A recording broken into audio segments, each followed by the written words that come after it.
Good morning, everyone, and thank you for being here.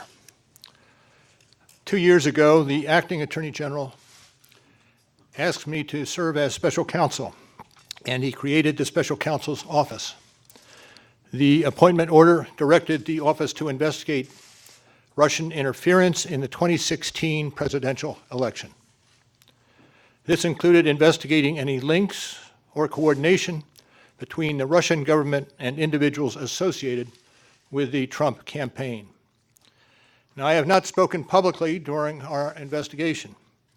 I'm speaking out today because our investigation is complete. The Attorney General has made the report on our investigation largely public. We are formally closing the special counsel's office, and as well, I'm resigning from the Department of Justice to return to private life.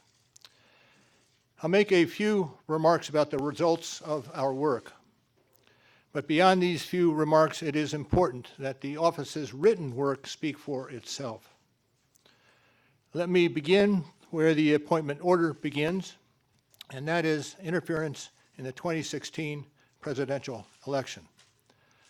As alleged by the grand jury in an indictment, Russian intelligence officers who were part of the Russian military launched a concerted attack on our political system.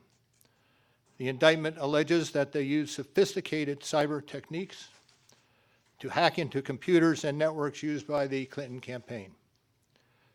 They stole private information and then released that information through fake online identities and through the organization WikiLeaks. The releases were designed and timed to interfere with our election and to damage a presidential candidate. And at the same time, as the grand jury alleged in a separate indictment, a private Russian entity engaged in a social media operation where Russian citizens posed as Americans in order to influence an election. These indictments contain allegations, and we are not commenting on the guilt or the innocence of any specific defendant. Every defendant is presumed innocent unless and until proven guilty. The indictments allege, and the other activities in our report describe, efforts to interfere in our political system. They needed to be investigated and understood, and that is among the reasons why the Department of Justice established our office. That is also a reason we investigated efforts to obstruct the investigation. The matters we investigated were of paramount importance. It was critical for us to obtain full and accurate information from every person we questioned. When a subject of an investigation obstructs that investigation or lies to investigators, it strikes at the core of the government's effort to find the truth and hold wrongdoers accountable. Let me say a word about the report. The report has two parts, addressing the two main issues we were asked to investigate. The first volume of the report details numerous efforts emanating from Russia to influence the election. This volume includes a discussion of the Trump campaign's response to this activity, as well as our conclusion that there was insufficient evidence to charge a broader conspiracy. And in the second volume, the report describes the results and analysis of our obstruction of justice investigation involving the president. The order appointing me special counsel authorized us to investigate actions that could obstruct the investigation. And we conducted that investigation, and we kept the office of the acting Attorney General apprised of the progress of our work. And as set forth in the report, after that investigation, if we had had confidence that the president clearly did not commit a crime, we would have said so. We did not, however, make a determination as to whether the president did commit a crime.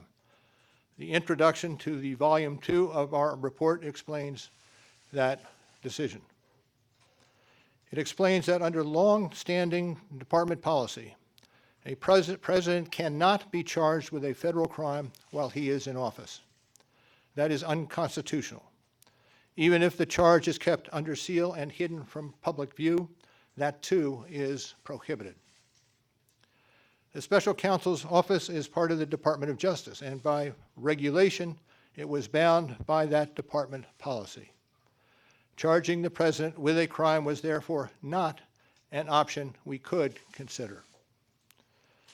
The department's written opinion explaining the policy makes several important points that further informed our handling of the obstruction investigation.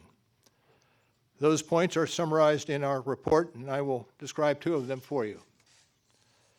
First, the opinion explicitly permits the investigation of a sitting president because it is important to preserve evidence while memories are fresh and documents available.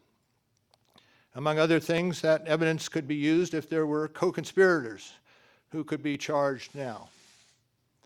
And second, the opinion says that the Constitution requires a process other than the criminal justice system to formally accuse a sitting president of wrongdoing.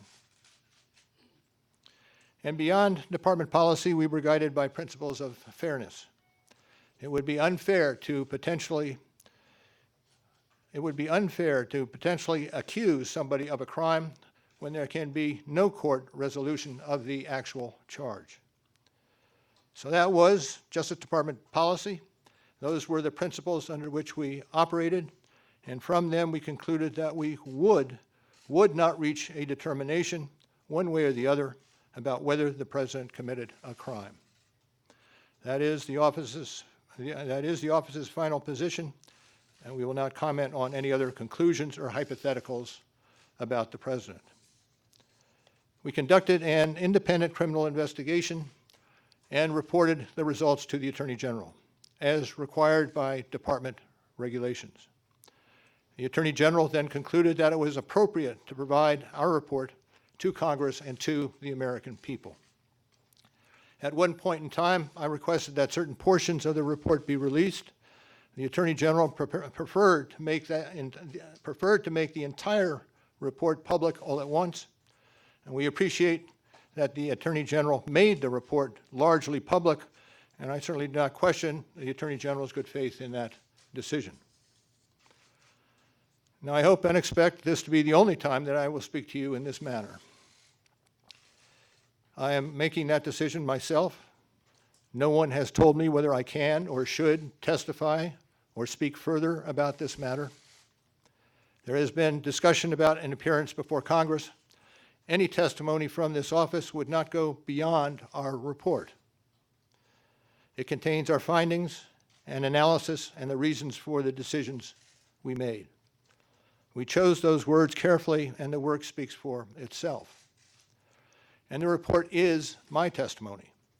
I would not provide information beyond that which is already public in any appearance before Congress.